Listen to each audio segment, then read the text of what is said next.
So welcome everybody. My name is Caroline Boas, and you can see that I have a lot of alphabets after my name. So I'll explain what those mean, and that'll explain what my history is.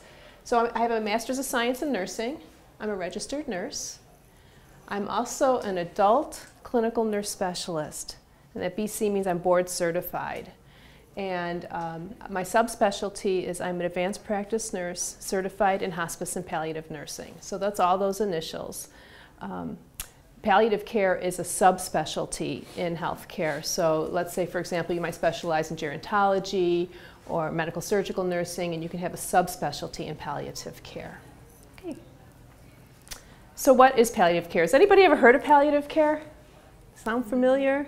A little bit? Don't worry, I won't quiz you. Come on in, Lily.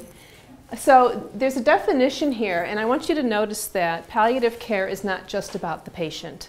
It also includes the family, and that's what really kind of sets it apart from other specialties. So if you think about oncology, which deals with cancer, they're focused on the patient and their cancer. Cardiology, the patient and their heart.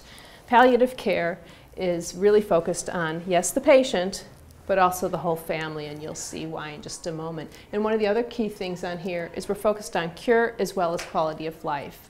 And at some point an illness usually gets to the point where cure is no longer something we're looking at, but we're always concerned with quality of life. Okay. I know a place in Escondido called Elizabeth. Elizabeth Hospice, they also have palliative care. They do. Exactly. Okay, so it is whole person care. Whole person meaning, yes, we're going to be dealing with those physical symptoms that somebody might have when they're really ill, but once we've gotten those physical symptoms handled, we want to look at all the other parts of the person, because we're more than just our physical body, right? We have a psychological well-being, we have spiritual well-being, we have the concerns of our family around us. So all of those things are important in palliative care. And in palliative care, we're dealing with patients that have really serious and probably chronic illnesses.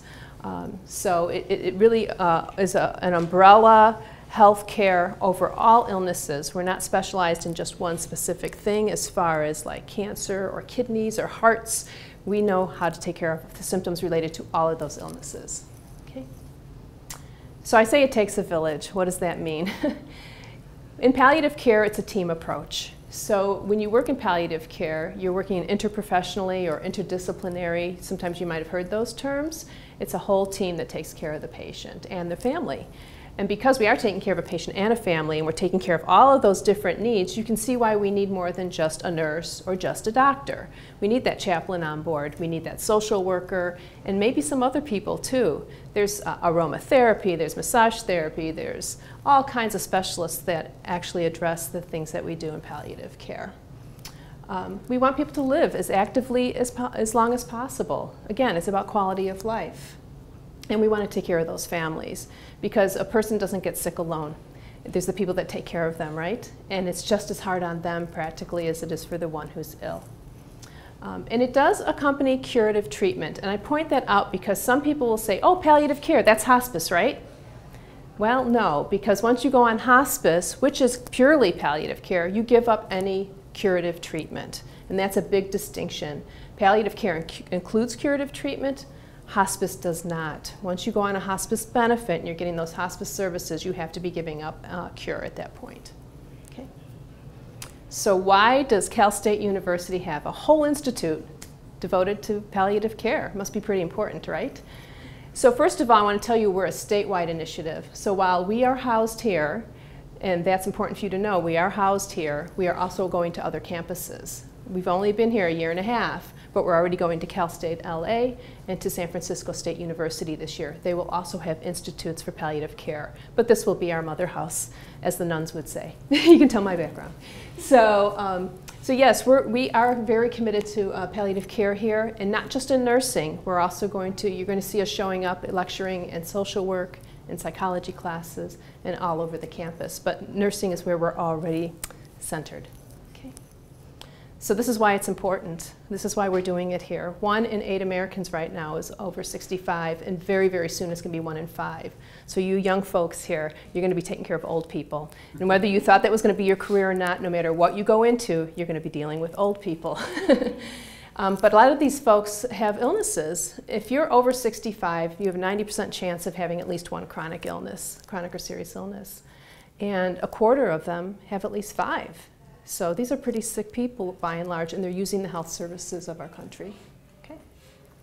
So I'm going to tell you a story. When I came out of nursing school back in 1983, my first job, this was my first experience with a dying person. And it wasn't my patient. I think I'd been on the job about 3 months. It was a nurse across the hall. It was an elderly gentleman. He had had a severe stroke. He came in probably dying. And she gave him his dose of morphine. As I recall, it was a pretty small dose. And a few minutes later, he died. Well, he was dying anyway. But she got hysterical. She was crying. She's like, oh my gosh, that last morphine dose I gave him, I killed him. And all the other nurses came around her, and they're just like fawning over her, and oh, you know, isn't it terrible? And I remember I was new, so I sort of stood back, and I thought, this isn't right. What's going on here isn't right. First of all, that was a small dose, and somebody has to give the last dose, right? And why is she so upset? And then I realized they didn't teach us this. They didn't teach us to work with dying people. They didn't teach us how to manage symptoms at the end of life. None of us really knew what we were doing when it came to people really kind of coming to their closure of their life. We didn't understand palliative care. Nobody had ever heard of that term.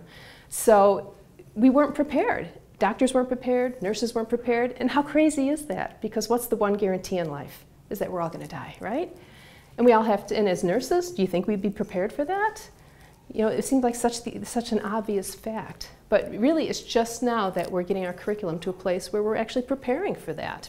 And a lot of it is being forced by the fact that we are an aging society. So, you nursing students, you, or whatever healthcare profession you go into, if you go to Cal State University, San Marcos, you will come out of your program not only knowing how to spell palliative care and how to pronounce it, you will get actually a good amount of curriculum here, at least 8 hours of training. So you'll know about ethics, you'll know a bit about medications, you'll know a bit about symptom management, and you will have opportunities to actually be at the bedside of somebody who's dying. And I strongly encourage you to take advantage of that if you can, because you will have to deal with it. And it will prepare you for life. You know, that's the wonderful thing about nursing. Yes, it prepares you to take care of patients, but sometime in your lifetime you will unfortunately see a parent or grandparent or a loved one die. And all of these experiences will help prepare you for those and feel confident that you know how to handle that. Go ahead. So, I'm counting on all of you. And when you come to my bedside, when I'm about to die, and I take my last breath, I want you to walk out of that room with a smile on your face. I don't want any tears, because you're going to say to yourself, I knew what to do. I did a good job with her, and look, she had a really great passing, and I feel good about it. Pat yourself on the back, because you will know what palliative care is. You will know how to take care of me, and the rest of us that will go before you.